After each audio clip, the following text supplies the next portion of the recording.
I can at least say hello to everyone face to face. It's fine if your cameras are switched off, and I've muted all of you. But if you want to speak at any stage, please just unmute yourself. Yeah, so hello everyone and welcome, and thanks for joining us. I really appreciate it. I'm super excited about this webinar. Yeah, I think it's a really exciting product that we want to tell you about. So yeah, thank you for joining us. Maybe just quickly, for those of you who do not know me, I'm Elizabeth and I'm from Seagull Travel and Tours. This is a family business. We've been doing small group tours for more than 30 years. And we really do enjoy what we do. We always try and make a tour slightly different.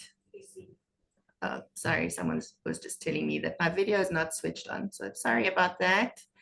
Let me switch that on. There we go. Hey, there's my face. So hello. So yeah, we've been doing tours for more than 30 years. It's a family business, and we always try and make a tour special by doing something different. And that is why this tour especially has got me so excited. I've been looking at Georgia for a while. Actually, the first time I started thinking about doing a tour to Georgia was in 2020, well, before COVID, and then in 2023, I really started thinking about this again. And I was looking through itineraries and nothing ever looked right to me. I always thought, but there has to be more, until I started chatting to Donna and Leon and their colleague David, and suddenly I realized that this is what I want to do. So I'm really excited about it. I'm excited about introducing you to Donna and Leon, who are our experts and who helped me put all of this together. So I'm actually going to ask them to start talking about our tour that we're planning together and why we're all so excited about it.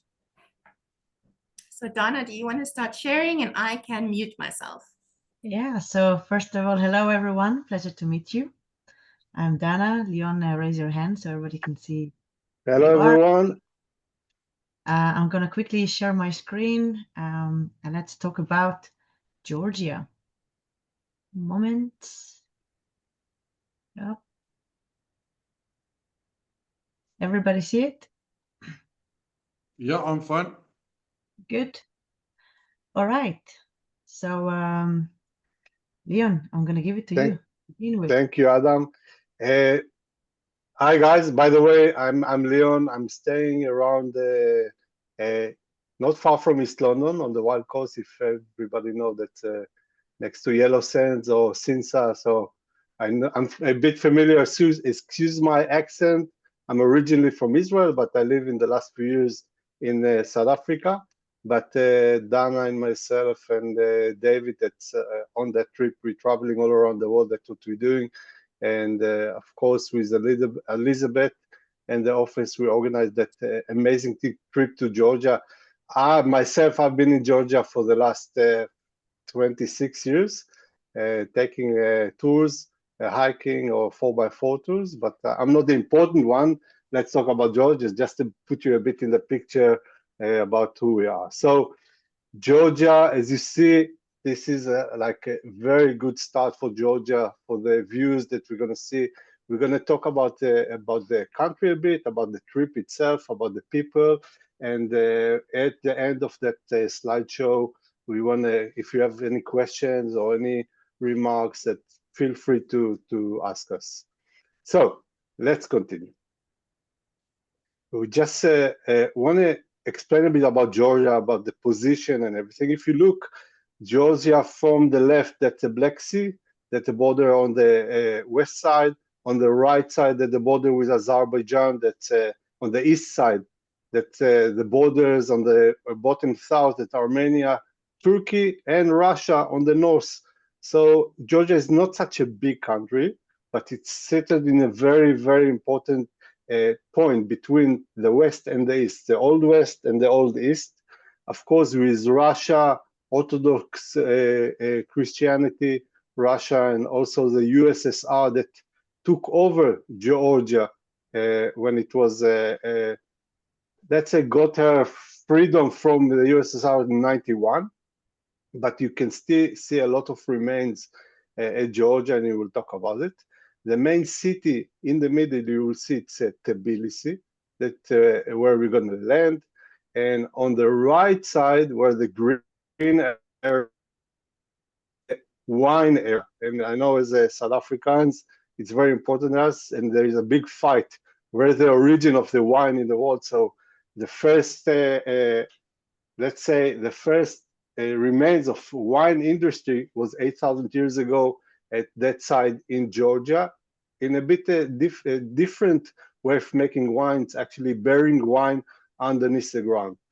On the north, all this red border, 723 kilometers border with Russia, those are the highest Caucasus mountains we're going to be at, full of glaciers, almost 200 glaciers, peaks that get into 5,000 meters peaks. We're going to travel up in those mountains. And on the bottom side, on the south, you see Turkey and Armenia, that semi-desert area. So we've got from geographical figures, if it's desert, if the sea, if the high mountains. So that's the uniqueness about Georgia. Of course, the people and food, but we'll talk about it later. So, and the size of Georgia, it's almost 3 times Kruger Park. If you want to put it in people and things that we know, it's a bit of a taste of the views in high Caucasus mountains. You can see the peaks, you can see the amazing rivers that coming from those glaciers, and all the nation villages. Tana.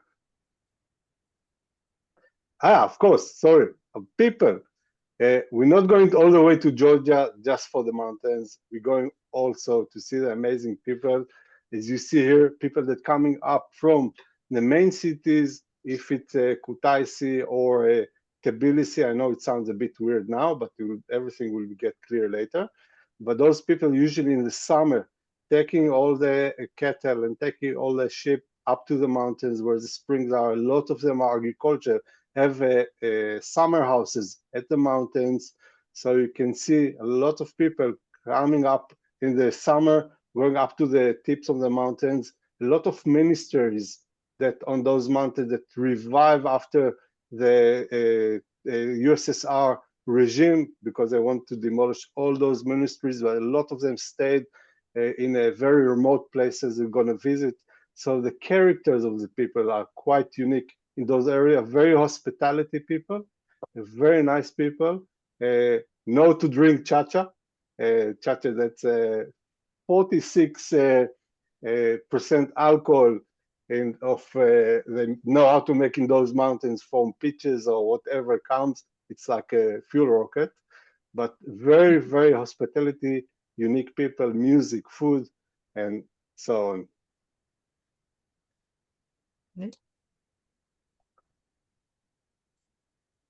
Dana. I'm gonna go. Okay, so hi everyone. Before we're going to talk about our trip, we wanted to give you an idea of what is the usual route that is going in Georgia. So you see on one hand what you're not going to miss out, but also what is the additional and the added value that we bring to the table. Most trips will be among the major cities of Tel Aviv and Kutaisi and Tbilisi, Burjumi, Zugdidi, and Batumi, the major cities and the main highways. Okay, on a bus.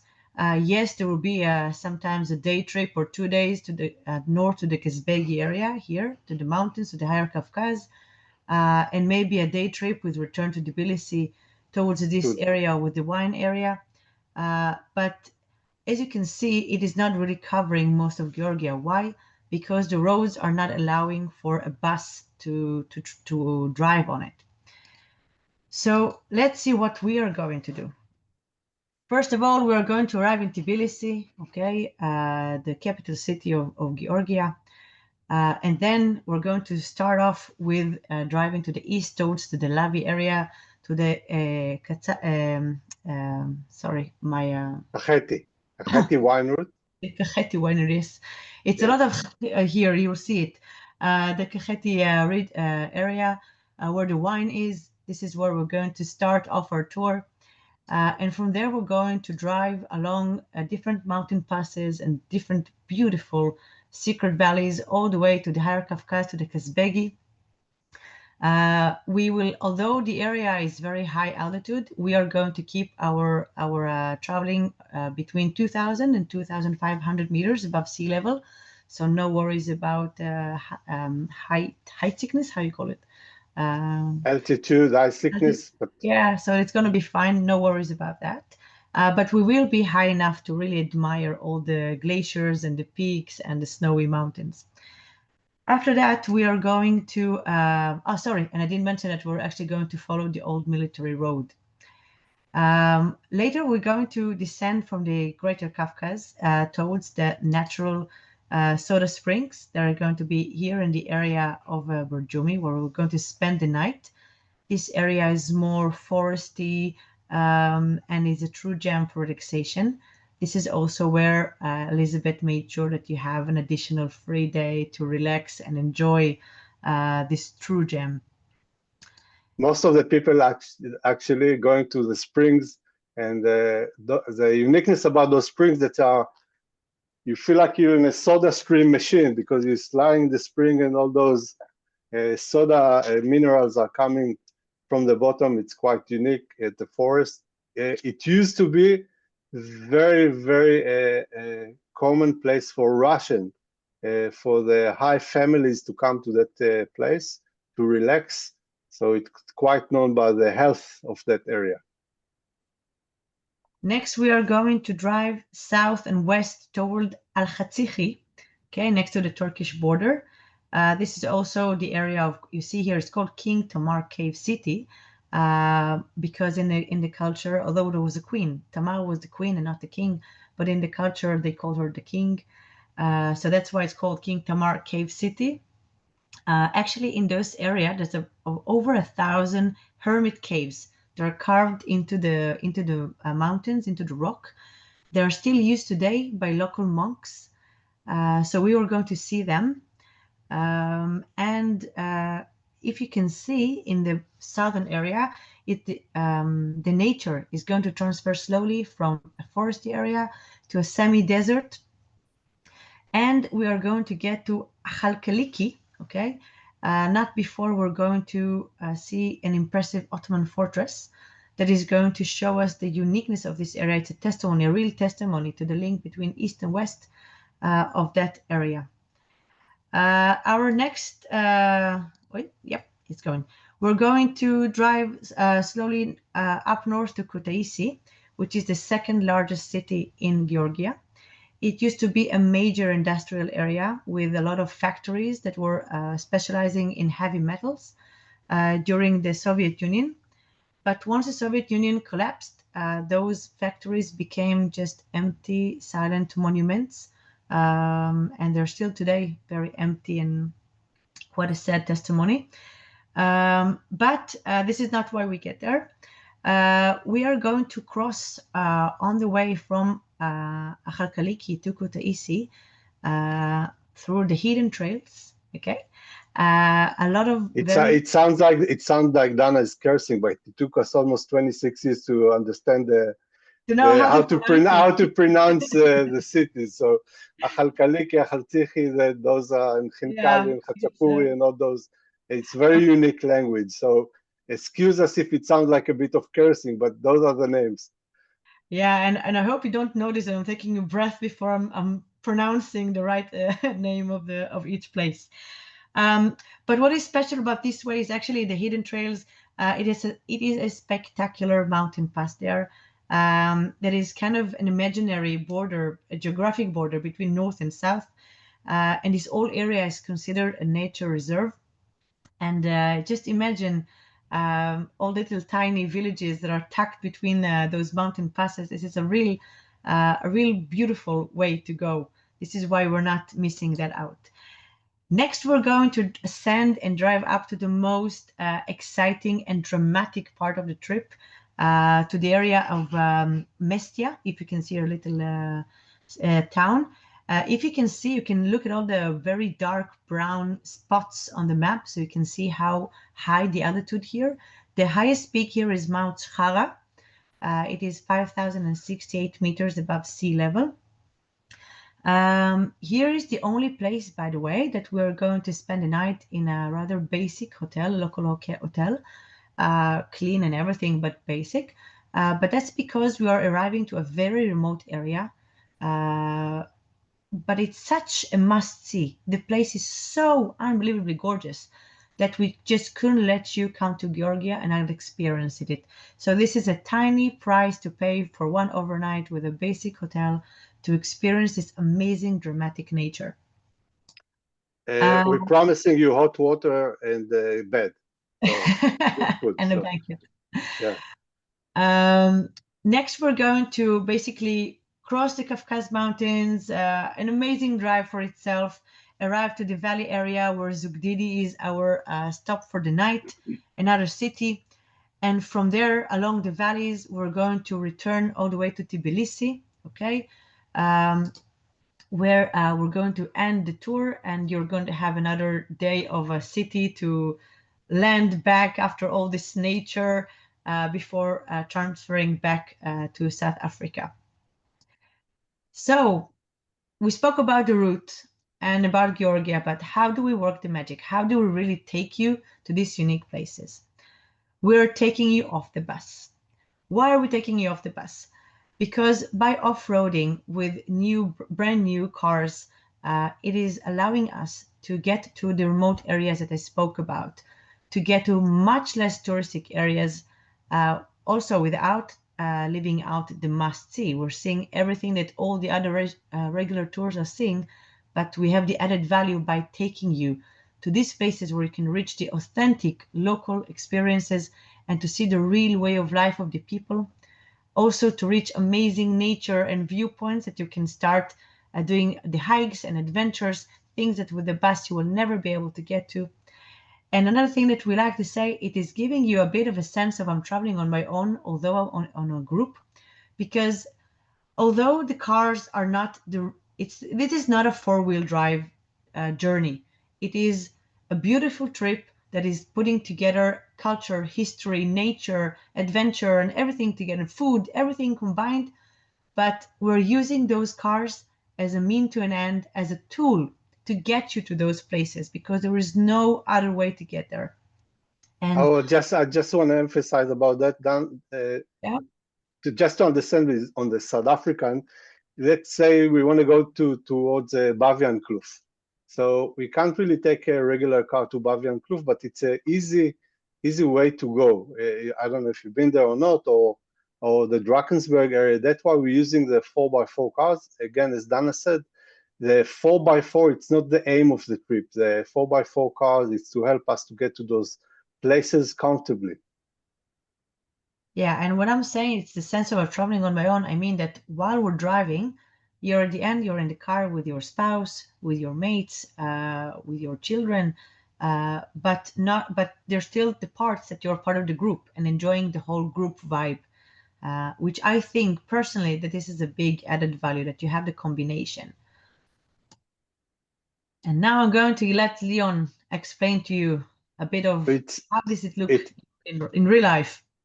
Yeah, so it's quite important for us to understand that you will understand how a daily trip looks like. In the morning, usually after we wake up, we open the map on the cars or next to the table where it's comfortable, or in the hotel, depending what the weather doing, and we explain every day or day before what we're gonna expect the next day. Some days are sometimes a bit long, maybe not in kilometers, but because of all the turns and views and weather that we know before, it's sometimes takes time. So every day we're explaining what is the route that we're gonna head, what we're gonna see, to understand more. Maybe you are 2 or 3 drivers in a car and you want to split the way. So it's easier for everyone what to expect from that day. On the left, you can see in each car, we've got a two-ways radio. During all the trip, the guide is guiding, not just driving and check where you are. So he's guiding where you see, what you see, about the people, about geography, about stops. So it allows us to really, really guide the trip during the way. So, and also add something on the radio, or you saw something in the back that you want to stop and take pictures, you just pick up the radio and tell us, okay, Leon or the guide, other guides, listen, I want to stop, take a picture. That's possible. Or, sorry guys, I must stop for a quick toilet stop. No problem, we stop. So that allows us to, first of all, keep the safety between the cars, see everybody. We preparing ahead the convoy if something wrong along the road, or if there is rocks on the road, or if in cattle, or even if we saw a wedding suddenly that we want to stop, we're just taking the radio and tell everybody in the back, guys, we're going to stop in 200 meters in a beautiful place. Let's open coffee or tea or whatever, afternoon tea or afternoon whiskey for the guys that not driving. So that's why I use those radios. So it's very important for us to communicate also the mornings all the way. So that's how it's look like almost every day. נמשיך? Now on the top, you can see a convoy, that we're driving in a convoy. You're not driving on your own. Every car has a number. Sometimes, you know, if someone really wants to drive more in the front, we can switch the numbers on the cars. But there's a convoy. The guide is in the front all the time, and we are with the radios. We're in touch with you at any minute. But that's just to give an idea of how it's going to be operated guiding wise. Also, as Dana said, we have numbers on the car: 1, 2, 3, 4, 5, 6. It depends how many people in the car. Not more than 7, max 8 cars. But we do rotation between the days. It's not necessarily if you've been in the last at the group. On the next 2 or 3 days, each group is different. So we do rotation. We just want to show you on that slide. If you look on the roads, it's a secondary road that we can drive. Beautiful, beautiful roads. So it's quite easy to drive them. Of course, if we need to use 4-wheel drive, or the guide always on the radio, guiding you how to drive, where to drive, keeping safety. Of course, Georgia, we're driving on the right side. On those secondary roads, it doesn't really matter. But most of the time you're driving, don't worry, the cars are automatic. So if you want the experience to drive, no problem. Sometimes we're driving in high altitude or downhill, as you can see here. Again, slowly, the safety is the most important for us. It's very important for us that you will enjoy it, but you will come in one piece. So it's very, we're leading that convoy. We're talking a lot about safety, but at the end of the day, we want to emphasize that there's no previous experience needed. The roads are dirt paths. There's no technical driving at any moment, unless there was a specific issue somewhere, and then this is where the guide pinches in. But the idea of the slide is really to show you how easy the driving is. Donna, I'm going to jump in here quickly. I always say if you can drive on a farm road in South Africa, then you know, then you can do this one. So it's the driving is not complicated, and the idea about this, as Donna said, is not the 4x4 at all. It's just the getting off the main highways and doing something a little bit different. Yeah. As you see on those pictures, those are most of the roads. And of course, if we see something that we like, we stop along the way, we open our coffee kit or tea kit and just having a break. Of course, very important, the guide will always be on times. So he will manage the whole trip, because fortunately and unfortunately, you know the way and know how much we still have to go compared to there, but that's why we're having a guide in front of that convoy. Okay. We did not mention, and I think it's important, that maybe all these pictures, they don't look in the best resolution, but that's because all these pictures were taken by us, by Leon and David, our partner, myself. We took those pictures, so they are from our cameras, the real authentic pictures. Welcome to As Dana showed you the route before, we're going to start from Tbilisi, and we're going to stop in also in Kutaisi and other villages. So we have a taste of everything. Georgia, you can see the pictures of the people in the mountains, but it's not necessarily the people in the big cities. It's very vibrant. It's very nice. It's quite a lot of culture in the cities. So we're going to have some days and some hours we're going to spend, not too much, spend in the city, in the markets, in the beautiful architecture that we have in the cities. So we have a combination of taste them all. And of course, if you want some spoons, you can buy it. That's something that touched my heart. Dana will touch it also soon. Food in Georgia. I'm a big food lover, but the basic food. If you see all those jars and all those herbs and potatoes and tomato, the Georgian people, like a lot of in places in East Europe, but they preparing themselves all the time for the hard winter. So you can see a lot of preserve in the markets. They're doing those processes and they're selling everything. You can find everything on those beautiful markets, and they're processing it. And of course, I will let Dana talk about the food because I'm getting hungry just for talking about that. But the beautiful colors of markets are just, you know, sometimes we're arriving to or getting to the small villages and there's a small market, we'll stop because we want to experience too, to see it. Every trip that we're doing, it's not the same like the other trip we did a month ago or a year ago, because things are changing. Suddenly a wedding, suddenly a funeral, or we actually, that's a unique thing about being on the trip, on a 4x4 trip like that, and not on a bus, because then we can stop, we can manage our time to see those places. Yep. Again, some characters, you see the lady on the bottom right didn't really like, but she was quite happy afterwards, don't worry. And the people that going up to the mountains, listen, people are very happy. You can see, sometimes you can see poverty, but in the end of the day, they have everything. They have the food, they know it's called dacha. Dacha is a small, usually it's a summer house that they got in the mountain. They've got a small dacha. You have their small agriculture. They're drinking in the afternoon. They're having fun. The women are dancing. You will see people with tough look sometimes, but it's not because they are in the tough areas, but they are amazing people. They invite you all the time. They want to invite you into their house. They want to invite you to drink with them. I know South Africans, but you're not near to the place that they can drink. We can do a competition in the last night, don't worry. But believe me, they are very tough on that. Anyway, so those are the beautiful characters. We stop along the way, as I said. You see that they're sharing that sheep on the mountains, that summertime, they're selling those, sheep coats.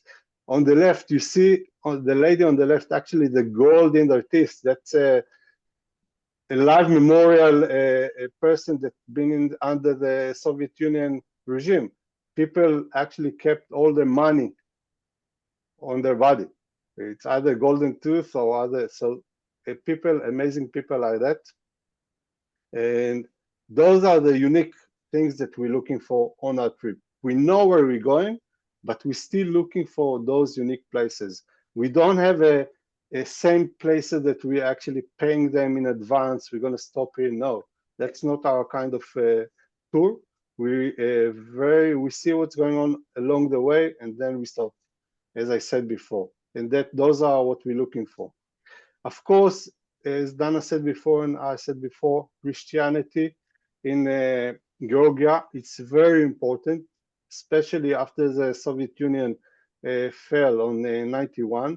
because Soviets, when the Soviets been in Russia, and not just in Georgia, all over, they actually try to kill all, or let's say erase all memory of Christianity and other religions. And Georgia are very, very proud of the Orthodox Christianity.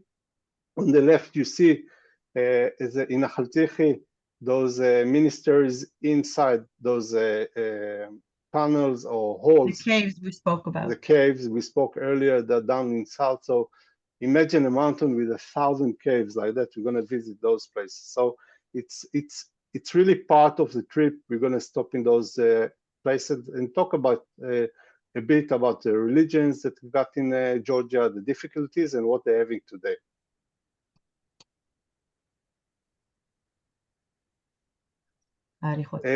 It's very important for us to keep the balance. So when we're talking about, if I need to talk, it's between 8, sometimes 9 hours of driving, but not net. Net driving, let's say, if I need to compress, it's 4 hours, 5 hours max driving a day, but because we're stopping along the way, sometimes we stop for small hikes, short hikes, to see the places. So we're breaking the day. It's not the whole day driving. So we're doing those small hikes, sometimes 1 kilometer, 2 kilometers, or just to a beautiful waterfall or a beautiful monastery that we want to stop. It's very important for me to tell you, if you're not a big hiker or you don't feel like to hike, it's okay. On the jeeps, on the 4x4 vehicles, we've got chairs. So if the other people want to have a small hike, the other people, is somebody don't feel like to walk a bit, he can open his chair, a book, listen to music, have a tea next to before, and wait to the other group to come when they finish. So we've got options for everybody, but it's very important for us to move a bit, not just to sit in the car all day. I also want to add that, also on the contrary, if we feel that the group is more into hiking, and let's say we planned for a half an hour, 1 hour hike, and we see that people enjoy it and they want more and they are in the right shape for it, we know how to add the extra hour hike or the extra time, or to let people enjoy the nature. And flexibility here is really a big part of the trip, because while we still have a very strict frame to the schedule and what we're going to do today, in between there's a lot of room for spontaneous stops and extending or shortening part of the activities, depending on how the group is feeling. It's each group, as Dana said, each group has its own DNA that we know to figure it out along the trip. And if people want to see more, and here you can see some of the glaciers, some of the routes that we're getting to. It just says a few pictures of the vibe of the area. You can see that, again, glacier that's in up in next to the Kazbegi, the military road, not far from the military. We call it a military road because that was the road that was going from Tbilisi all the way to Russia. And when the Russians call it a military road. That so it's quite a beautiful, amazing glaciers along the way. If you can see, we're doing those stops. I just want to talk with you a bit about, of course, beautiful stop for picturing and Instagram or whatever to send our family. Because we're going to a high altitude, sometimes the weather can change. Sometimes we can have 4 seasons in one day, and we're not really scared from it. We know how to drive there. We know where to go. We always getting the locals. We in contact with the locals in advance on the day before to know what the situation of the roads, and if we need to be a bit agile with that, so we know to change the route a bit, because our aim to get to those amazing, beautiful places. Here you can see some monasteries along the lake, some on the highest mountain. If you can see those towers on the right, those are guards towers. So most of the buildings are kept inside. Remember, if you remember the map that you saw before, the map actually Georgia sitting right in the middle, sorry, between north and south. Christianity, Ottomanian people, Black Sea, and the east. So each village had to keep his people. So most of the villages up on the mountains have those towers that they have the watching and keeping and connecting between the villages. Either it's a fire on the top or calling each other. Those are how the villages look up in the mountains. And now, Leon, I'm sorry, I'm going to get you hungry again. Yeah. Well, we can't have a tour anywhere, but especially not in Georgia, without talking about food and enjoying the food. So on this trip, as we said many times already, we're going to meet the real people, and we're going to really enjoy the homemade pastries and the homemade dumplings. Georgia, like Kyrgyzstan and other beautiful countries, are located somewhere on part of the Silk Road. So there's a lot of dumplings. It's the characteristics of the kitchen. And Khinkale. sorry, khinkali, yes. Khinkale. Yes, the sweet. And we're going to enjoy the tour includes 3 meals a day. So lunches will be mostly in local restaurants. So you can enjoy those amazing dumplings and pastries and goodies of the locals and a wide variety of Georgian dishes. And we also arranged for you a traditional cooking class that you can learn how to cook a little bit and enjoy what you've prepared later on. And Leon mentioned it slightly, but you also have to try at least once the rocket fuel of the Georgians, the chacha drink. So depending on how you are, we'll see if we can get this competition going of the chacha drinking. Um, until now, we spoke about the mountains, the nature, the roughness of the life in Georgia and the people. But we wanted to make sure that you understand that we're taking care of it. At the end of the day, you're going to be in a good hotel with spa or a pool, or it's just going to look like this. These are pictures of the real hotels.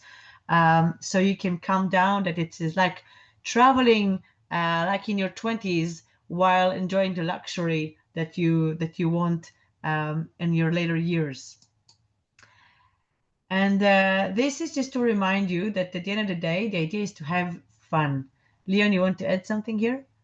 No, it's just that's why we do it. I think that I know that's why I'm doing it for so many years, because I'm having fun from those encounters with the people, with the places, and that's what we adding to the trip. And as a group, you will see after 2 or 3 days, people coming together, the wine pours, and everybody is happy. And that was the main cause of our trip.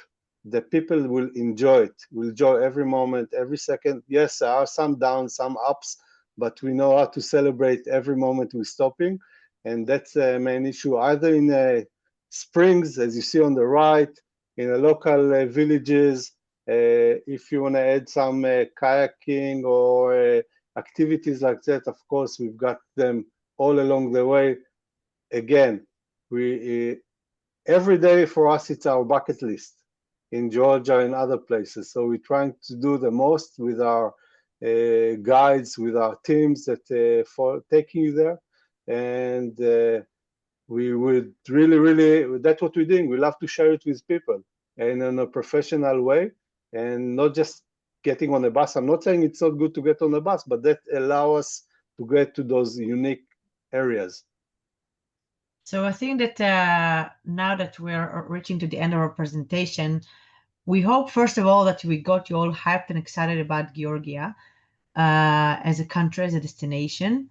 But we want to also kind of give another final word about why this trip is so special. So to summarize what we spoke about, first of all, we offer something truly different.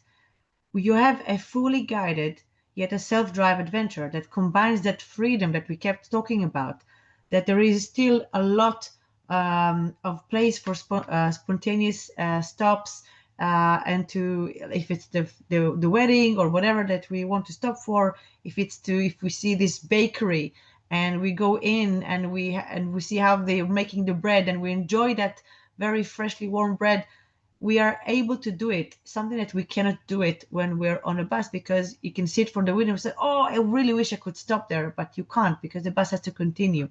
So that freedom is something that we offer in this trip. And again, yes, you're behind the wheel, but we're always there as experts to guide you and to keep you within the frame. Off the beaten path of explorations, well, we're taking it to places that, as you saw before, most tours never reach there. So if you think about the small mountain villages, the hidden valleys, and all these raw, untouched moments that really remind you of why you went traveling in the first place, because you're not looking for to experience what you have at home. This way of traveling and this specific route is allowing you to enjoy real, authentic, local encounters, to meet the people, share the meals, and really learn the traditions that are truly genuine. Sorry, my line of thinking was broken. And these are the meaningful and hands-on experiences that I think travelers are really looking for today, because they've had enough with the Instagram and all this fake culture pictures. They want something else. Flexibility, we spoke about it so much, so I'm not going to over speak about it, but the idea is that the trip is wild, but it's still worry free. We are here to keep you safe and within the frame while having the best time of your life.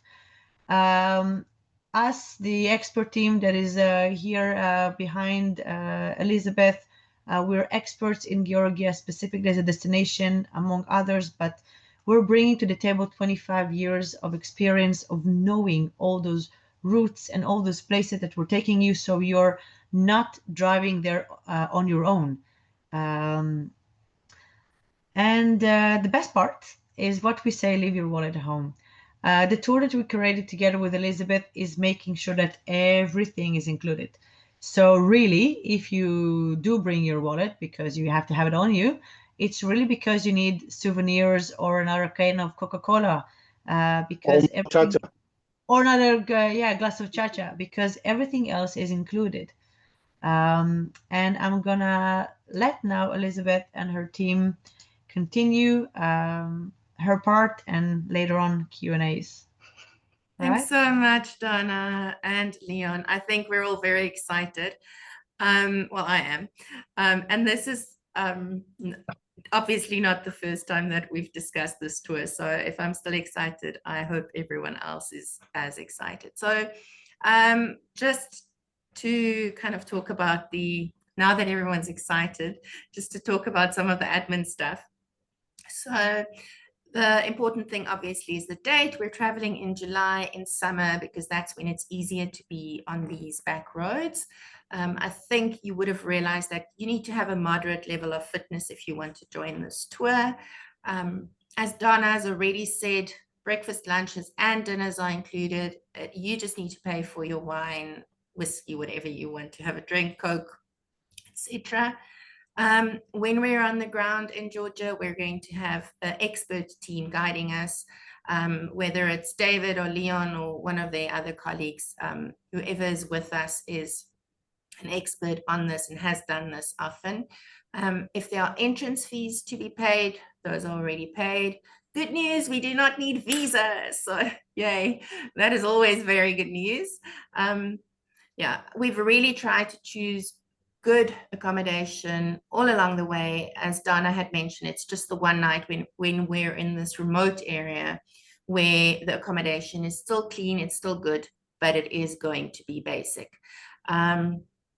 Yeah, we've included the car rental for the 4x4s, as well as the insurance, but what is not, sorry, maybe it's also important to say the fuel, etc. is included, but what is not included is the deposit for renting the car. So when we go and pick up the cars, whoever is the driver needs to pay the deposit for the rental car. And I think it's important that I just chat to you about the way the rental cars work as well. So yeah, okay, before we get to that. So let me just quickly explain that to you. You will have, don't know if anyone wants to see my face.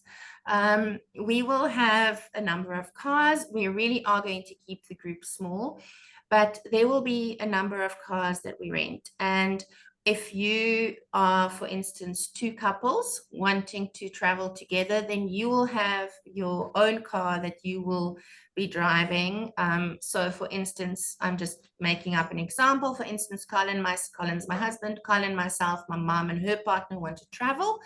And then before the time, we will assign myself and Colin as the drivers, so that there are perhaps two drivers if he doesn't want to do the whole thing. We will be assigned the drivers. We will go and pay the deposit with our credit card, and it's $600 for the deposit. And at the end of the trip, if we bring back the car with no damage, then obviously that is reversed back onto the credit card within a couple of days, probably about 2 weeks. So if you don't want to drive, for instance, if I'm going, let's say my mom and her partner are going, and neither of them want to drive, then we will team them up with someone who does want to drive, who's comfortable with driving. And we will make sure that we put together the groups in a way that there are 4 people in a vehicle and at least one of them wants to drive. So I hope that makes sense, but that is important to know. So the car rental is included, the fuel is included, parking, etc. The only thing that's not included there is the deposit, but it is refundable. So every driver needs to pay their own deposit. Right. So Donna, was there anything that you wanted to add to that about the car rental, or Leon? No, we do it many years. It's very easy. I just want to add to what you said. I think one of the most unique experiences that we have, that people that didn't know each other, after a trip like that, they become the best friends. Sometimes the best friends, not with the spouses, but with the other people that, no, I'm joking. But anyway, the experience, actually, it's such a strong and good experience of people becoming really good friends afterwards, or continue traveling together to other destinations. So don't be scared from be together with people that you don't know. That's about it. About the cars, as Elizabeth said, yeah, rental cars, it's like we do it, you do it all over the world, doesn't really matter where. We do all the cars will wait for you as a convoy. Each couple or friends or will check the car, will take a video of the car and sign the papers, and we continue. As simple as that. Insurance, maybe you want to add something about insurance? So, Elizabeth? Leon, yeah, the insurance is part of our tour cost. Donna and I have already clarified that, so we're all good on that one. The insurance, the for car the cars, insurance, the car insurance, yeah, not the personal travel insurance. So on my next slide, I'm going to explain a little bit about the costs, etc. Right. So, oops, just maybe you can mention that it's going to be 4 people in the car, not 5. Max. Not comfortable, 4 max. Okay, thanks, Donna. Yeah, that is important. Okay, so let's just talk about the tour costs for a while, because obviously we all want to know what things cost. So for the tour cost, if you're a person sharing, that will be $4,710. So if we convert it based on today's rate of exchange, that's about 84,000 Rand, give or take. Remember, Seagull works this way. On the day, we will tell you which day we will invoice. It's normally a Tuesday. And on that day, we get the FEC rate of exchange from the bank. We invoice the entire group on the same day, and then you have 2 days to pay, and we send the money out to Georgia with after those 2 days of passed. So yeah, based on today's rate of exchange, that's about 84,000 Rand. If you are a single person, or maybe you're 2 friends, but you each want your own room. So in other words, you are using a room to yourself, there's a single supplement. That works out to about 26,000 Rand. The international flights is obviously just an estimate, are estimated at about 24,500, and that will be with Turkish Airlines. And then our deposit plan is quite easy. It's a 30,000 Rand deposit if you want to pay in one go.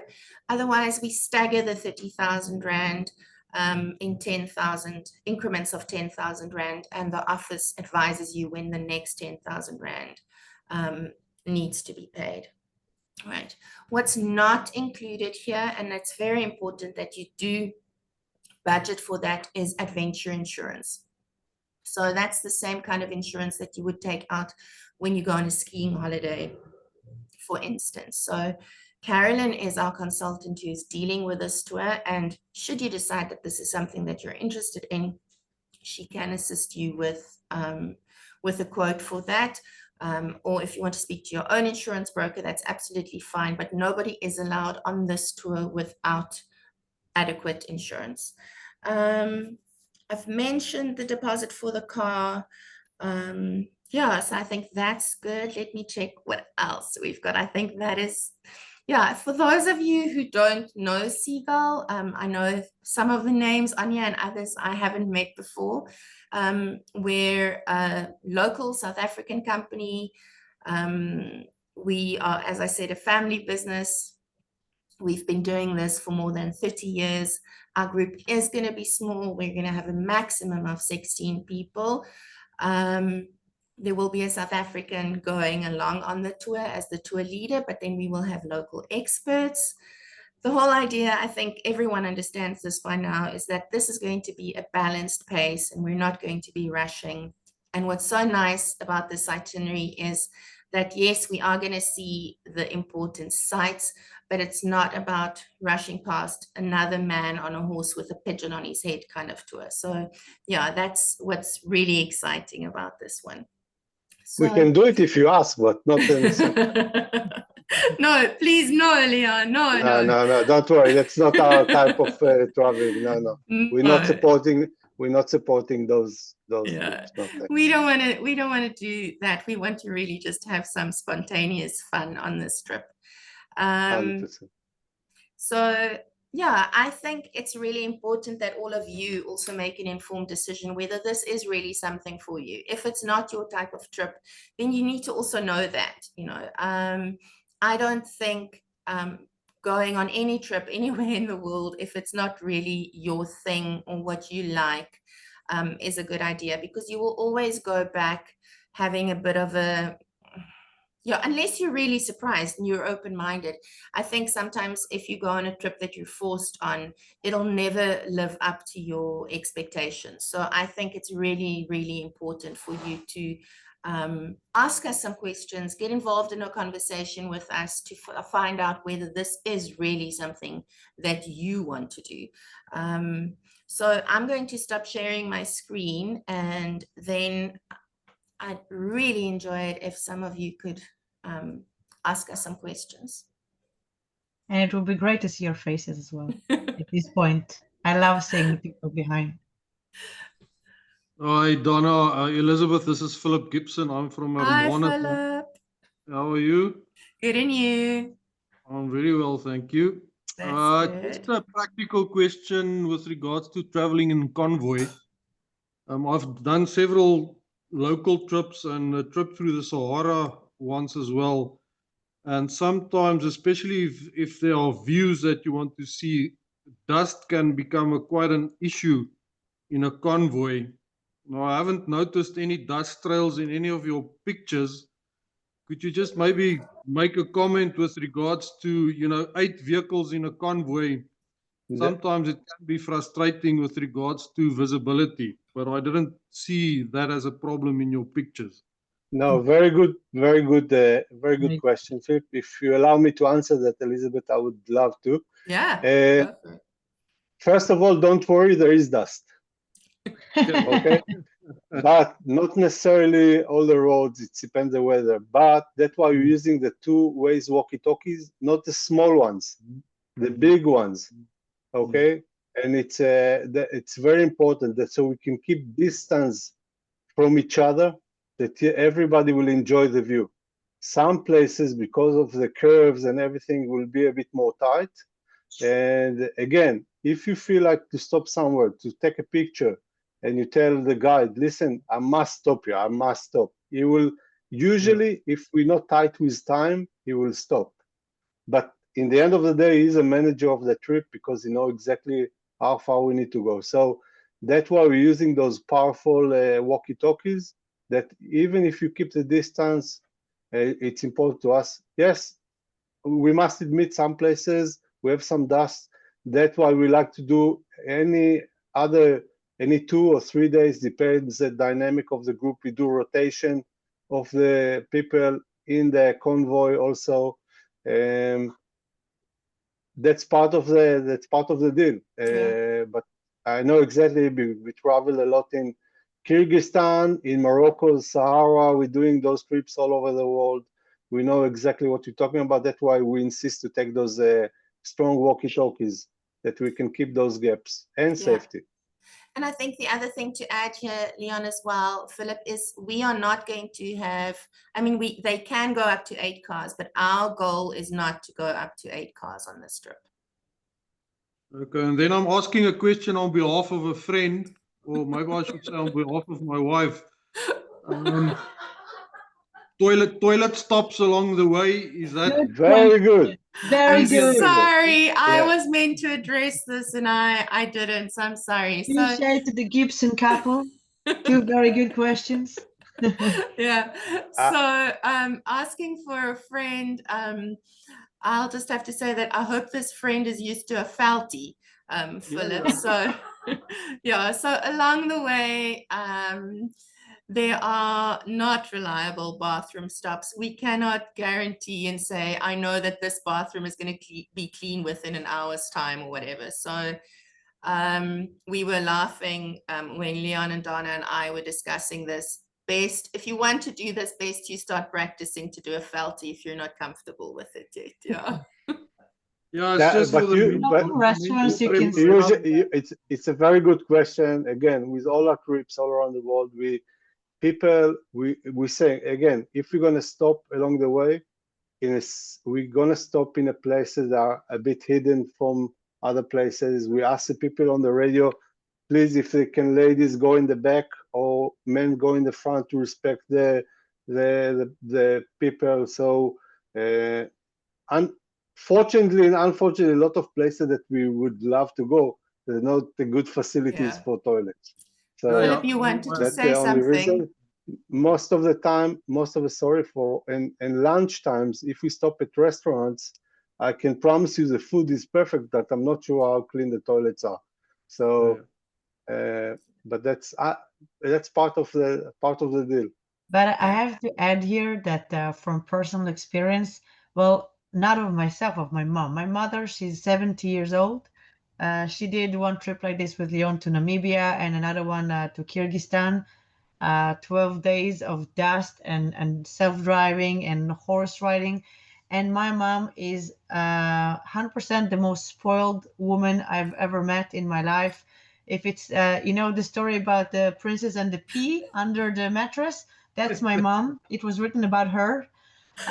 And she came back after these, well, in Kyrgyzstan, in one of the places, it's a shared bathroom. So she was freaking out. But when she came back, she said to me, Donna, this was the best experience of my life.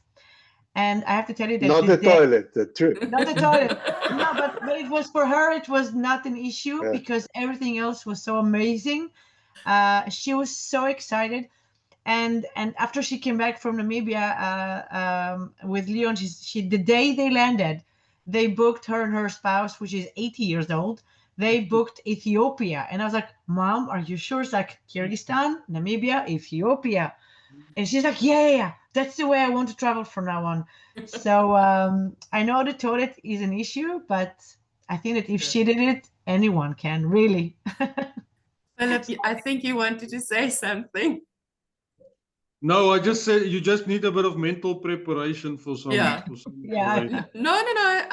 Look, Philip, up until 10 years ago, no, maybe 13 years ago, when I met my husband, I could not do a felty. So I completely understand that. So, yeah, I'm fine. I get it. Just something else I picked up in Leon's description, that there's tea and coffee on the vehicles. Is that correct? Yeah. 100%. We've got it a big And kit how of much coffee do you want? coffee, tea, soft drinks along the water. Cookies. Of course, we're providing water each vehicle every day, so it's very important for us Mineral to keep water. your health, and of course some other surprises. But yeah, we're definitely gonna have stops, coffee, tea, biscuits. Of course, if you like to bring rusk from home, no problem, we welcome them. But yeah. I Hold think on, right? we did not mention, you were speaking of what is in and not, that while we have a very extended first aid kit with us on the cars, when it comes to medication, we are not providing any kind of medication, not even Advil. So bring with you every kind of medication that you need and think that you will need. So we're not in a position that is problematic. Okay. And also speaking of safety and the convoy and so on, and because we're in remote areas, we also did not mention that we carry with us a satellite phone at any case, for whatever. We hope to not need to use it, but we have it. So you know that you are all the time covered. Then the 4 passengers per vehicle, so I assume that the luggage all goes into the vehicle that you drive with. Yes. Philip, so you've been on our Tanzania tours, and it'll be the same rules that apply for luggage it'll be the same rules that apply for luggage on this trip. It'll have to be soft-sided duffel bags for luggage, 1 per person, and a backpack or something soft for your hand luggage as well. Okay. Yeah. Sounds good. I'd love to have some more questions. Leonie, het jy dalk 'n vraag? Maybe you should open the microphones of everybody. Yeah, some people are. If I can ask a question, I just would like to. Hi, can I? Yeah. Hi there. All right, Can please I go just for it. ask the flights from Johannesburg? How do we fly to get there? Can we extend our route? Can we stay over some other places if on our own? Yeah. I Absolutely. presume that we're going to fly through Turkey or something like that. Yeah. So we will fly with Turkish Airlines via Istanbul to Tbilisi. And then if you wanted to break away from the group afterwards or beforehand or just meet us in Georgia, that is also absolutely fine. We just need to know that ahead of time so that we can all plan together. And if you wanted to do like something else and you needed help with the arrangements for that, then we can do that as well.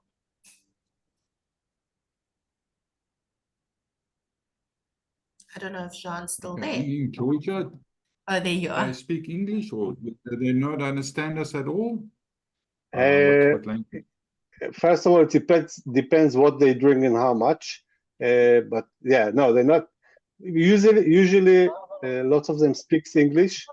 In the remote places, they're not. But we've got people that can translate. We've got our local team, so don't worry about that. And we love those. Actually, we love those encounters. You know, that we meet the local people and you ask them pictures. Usually, for all our travelers, what we love to say before you pick up your phone or before you pick up your camera, speak to the people. And afterwards, when you get a bit of contact with the people, and then you can either take pictures together. So we love those encounters with the locals.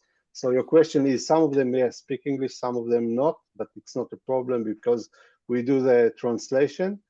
In the main cities of most of the people, like, by the way, I didn't mention it, one of the biggest sports in Georgia, it's rugby. So there is something in common. So yeah, for your question. We'll pack a rugby ball and do a few I was about passes to along say. the way, right? Yeah. And the winner gets all the cha-cha. Yeah. Okay, thank you Any very much. other questions? Thanks for your question, John. I thought Leonie had a question, but she seems to have jumped off. Yeah, Philip, do you have any other questions? Anyone else? No. Okay. Just like from the itinerary, we're not getting to the coast, eh? We turn around before we reach the coast. No. Well, I listen. It's for me. Years, it's not a must-see unless you're coming there at winter. In South Africa, the coast is much prettier. Let's say it like that. So it's not much to see along the coast. There is so much other things to see, and unfortunately, we are unable to extend our time more than. Of course, we would like to, but there's so much we can put in those dates. So, and it's not a must-see for us. All right, I understand. Okay. I do want to share something with those who are still here, if no one else has a question. Okay. So for those who like to make quick decisions, we have a decision makers bonus. So if you book before the end of November, then you will get 5,000 Rand pocket money per person. So yeah, just keep that in mind. That might pay for the cha-cha. Book me in. There we go. I like that. So yeah, if you're a decision maker, then make that decision. So yeah, if no one else has any questions, I mean, we'd love to answer questions. I'm super excited about this tour. But yeah, I also don't want to waste your time if no one else has any questions. No, it sounds great to me. Okay, Phillips, I'll see you in Joburg. Yeah. Awesome. John, sien jou in Johannesburg. Sal so maak, ja. Okay, awesome. Yeah. You can drive along the way and stop and do some practice. No, I'm joking. Yeah, the rugby. Yeah, okay, Right. awesome. Thank you, everyone. It was a really fun afternoon. I love this. Leon and Donna, thank you so much. Thank you, guys. Yeah. Thank All you. right. Hope to see you soon. Bye-bye. Thank you. Bye-bye. Bye bye, everyone. Bye.